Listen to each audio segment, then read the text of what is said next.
1편의 감독은 SF계의 거장이 되어 노년에도 마션과 같은 영화를 탄생시켰습니다. 2편의 감독은 블록버스터계의 거장이 되어 터미네이터, 타이타닉, 아바타를 탄생시켰습니다. 3편의 감독은 스릴러와 드라마계의 거장이 되어 파이트클럽, 나를 찾아줘 등을 탄생시켰습니다. 4편의 감독은 프랑스를 대표하는 감독 중 한 명이 되었죠.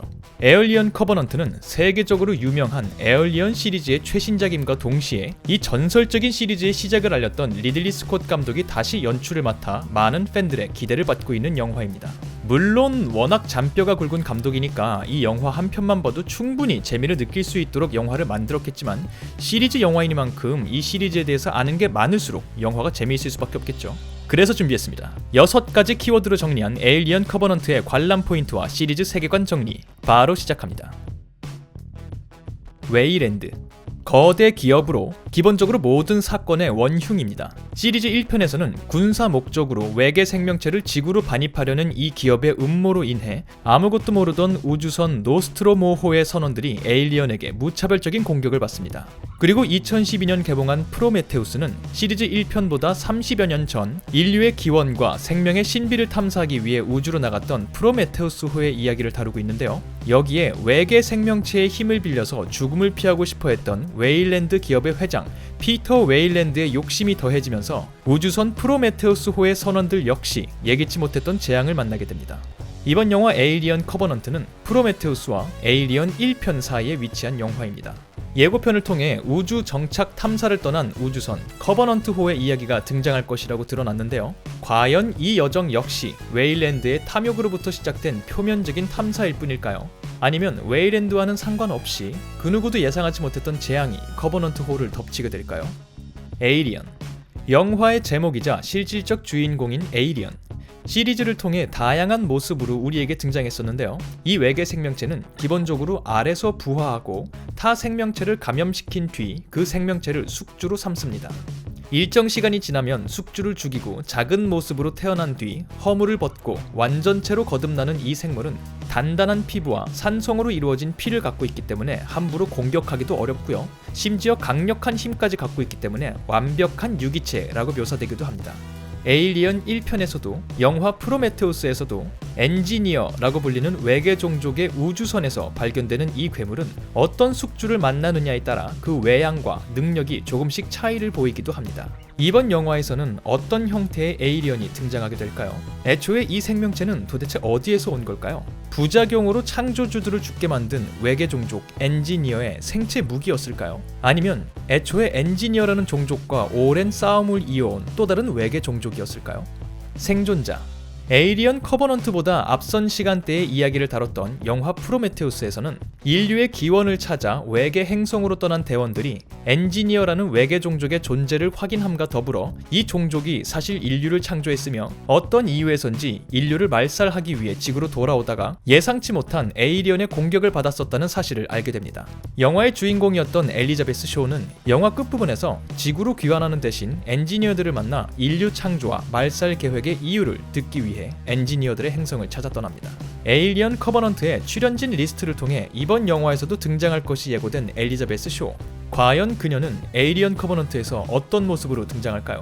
그녀는 원하던 답을 찾았을까요? 데이빗과 월터. 데이빗은 프로메테우스호에 승선했던 인공지능 로봇입니다. 하지만 애초 계획된 것보다 훨씬 더 높은 수준의 지능을 갖게 되었는데요. 그는 결국 프로메테우스호에 재앙을 불러오는 장본인이 되고 맙니다. 그리고 영화의 마지막 장면에서 몸이 부서진 채 엘리자베스 쇼를 도와 엔지니어들의 행성으로 날아가죠. 이번 에일리언 커버넌트에서는 데이빗과 같은 외형을 갖고 있지만 다른 버전으로 프로그램된 인공지능 로봇 월터가 등장합니다. 필요 이상으로 인간 같은 요소들이 많이 포함되어서 재앙을 불러오고 말았던 데이빗과는 달리 월터는 인간적인 정서와 사고 능력이 약화되어 생산된 것으로 알려져 있는데요. 과연 월터는 얼마나 기계다운 모습을 보여줄까요? 전작의 데이빗이 그랬던 것처럼 사건 진행에 커다란 역할을 맡게 될까요? 그렇다면 과연 어떤 과정을 통해 그 역할을 맡게 될까요? 인간성이 약화된 AI는 인간에게 해로운 존재가 될까요? 이로운 존재가 될까요? 여전사. 에일리언 1편이 개봉하던 1970년대 후반 여주인공을 앞세운 SF 영화를 만들겠다는 것은 파격적인 결정이었습니다. 심지어 순하고 약했다가 어쩔 수 없이 강해지는 여성 캐릭터가 아니라 처음부터 강직하고 주체적인 모습으로 강한 인상을 남긴 리플리라는 캐릭터는 너무나도 강렬하고 매력적이었기 때문에 이후에 4편이나 이어진 에이리언 시리즈에서 모두 주인공으로 등장하며, 더 나아가 이 캐릭터는 이후 여전사를 앞세운 수많은 영화들에게 영향을 끼치게 되죠. 프로메테우스에 등장했던 엘리자베스 쇼 역시 수동적으로 상황에 대응하기보다는 철저히 주도적으로 움직이며 스스로를 지켜내고 관객들이 엔지니어와 에이리언에 대해서 알아가는 데 중요한 역할을 해냅니다. 이번 에이리언 커버넌트에서는 배우 캐서린 워터스턴이 다니엘스라는 캐릭터를 맡아 에이리언 시리즈의 주인공 계보를 이어갈 예정인데요. 과연 그녀는 여자 캐릭터라는 선입견을 벗어나 스스로의 신념을 갖고 주도적으로 행동하고 최악의 상황에서도 이를 악물고 자신을 지켜내며 시리즈의 전통을 이어가는 캐릭터로 등장할까요? 아니면 이전의 영화들과는 또 다른 모습으로 영화를 이끌어 나갈까요? 창조주와 창조물, 그리고 에이리언 유니버스.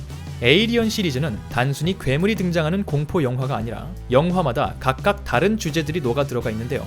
리들리 스콧 감독이 프로메테우스를 통해 시리즈로 복귀하면서 집중한 주제는 창조주와 창조물입니다.